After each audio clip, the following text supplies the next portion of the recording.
का जो निर्माण हुआ है, बैंकें बनी हैं, वो प्रॉब्लम ऑफ रूपीज पर ही बनी है। मतलब पैसे की समस्या और पैसे का लेन देन, उसमें थीसिस में सारी चीजें थी। तो बाबा साहब ने तो वो काम किए हैं। और अब हमें पद चिन्हों पर चलना भी है। यदि हम उनके पद चिन्हों पर चलना चाहते हैं, और हमारे महापुरुष, चाहे वो कबीर साहब हो, हमारे तथागत बुद्ध हो, हमारे जितने भी ललई सिंह आपके कठारा कानपुर देहात के रहने वाले, तो ये ऐसे नहीं थे।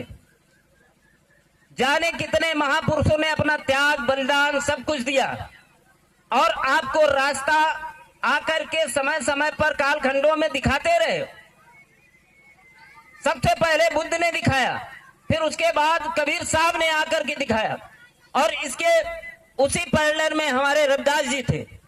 आपको रास्ता तो दिखाने वाले बहुत लोग आए, बहुत महापुरुष आए, लेकिन असल में अशिक्षा की कमी की वजह से हम दूसरों की मान तो लेते हैं, दूसरों की मानते हैं, अपनों की कभी नहीं मानी। केवल हम यहाँ पर आकर के माल्यार्पण करते हैं, और उतनी देर के लिए हम सीमित हो जाते हैं कि बाबा साहब की आज जयंती है। बाबा साहब को लोग मानते हैं और बाबा साहब की नहीं मानते हैं। कबीर साहब को लोग पूछते हैं, उनको मानते हैं, लेकिन कबीर साहब की बात को नहीं मानते। हमें जब तक इनकी बातों का अनुसरण नहीं करोगे, और जब तक आप इनकी विचारधारा पर चलोगे नहीं, तब तक आपका विकास होने वाला नहीं है। और इन्होंने हमेशा वही चीज कही जो सच थी, और सच कहने की ताकत असल में सब में नहीं होती। ये आपके महापुरुष तथागत बुद्ध आपके भारत में नहीं पूजे जाते। इनको पूजने के लिए 46 देश ऐसे हैं जो तथागत बुद्ध को पूजा करते हैं। 46 देश, 46 देशों में पूर्ण रूप से बौद्ध धर्म है, पूर्ण रूप से, और बाद बाकी शेष जो और हैं, जिनमें ये कहा जाए कि तथागत बुद्ध को कम जानते हैं, तो ऐसा नहीं है। वहां भी इनको समझते हैं, जानते हैं, इनके रास्ते पर चलते हैं। आपका देश भारत 1949 में स्वतंत्र होता है, और एक साल बाद आपका चीन और जापान, ये सारे देश गुलाम थे पहले से।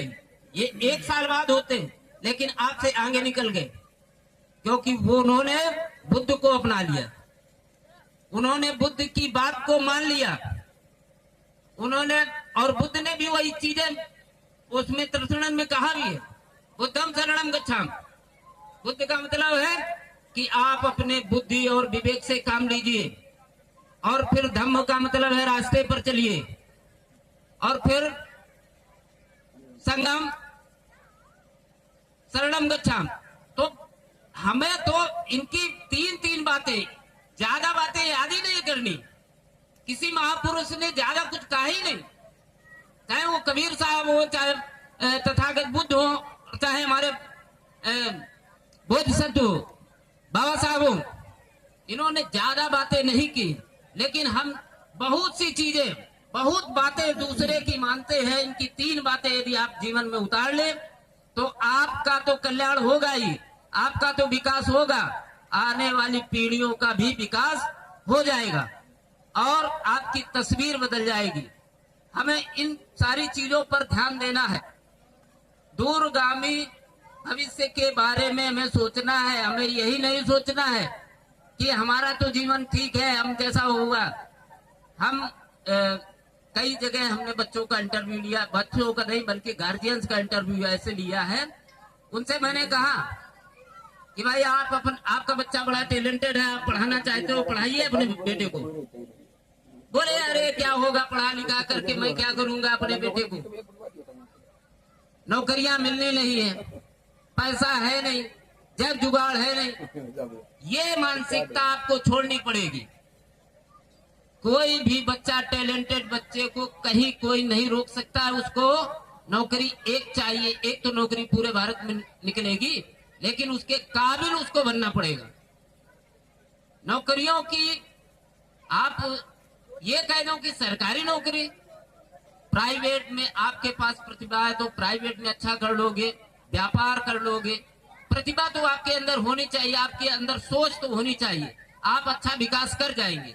और यहाँ पर हम देखते हैं कि हमारे यहाँ पर कई लोग हैं, मनीष जैसे लोग हैं, राम लखन जी जो आयोजक हैं, इन लोगों ने कोई नौकरी नहीं कर रहे हैं, लेकिन इन्होंने अपने जीवन को बहुत बदला है, बहुत तरक्की की है इन लोगों ने। तो ऐसे नहीं किए, उसमें भी कहीं ना कहीं शिक्षा का योगदान है।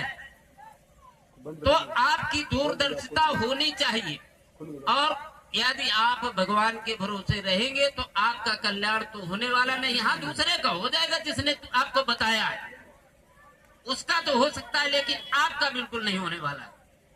और कोई हमको इतने लोग हैं, यदि कोई एक ऐसा व्यक्ति हो कि भाई हम वहां पर कांवड़ लेके गए, 4 साल गए, 5 साल गए और मेरा कच्चा मकान था और उनकी दया से हमारा पक्का हो गया, यदि कोई ऐसा व्यक्ति हो तो मेरे सामने पेश किया जाए।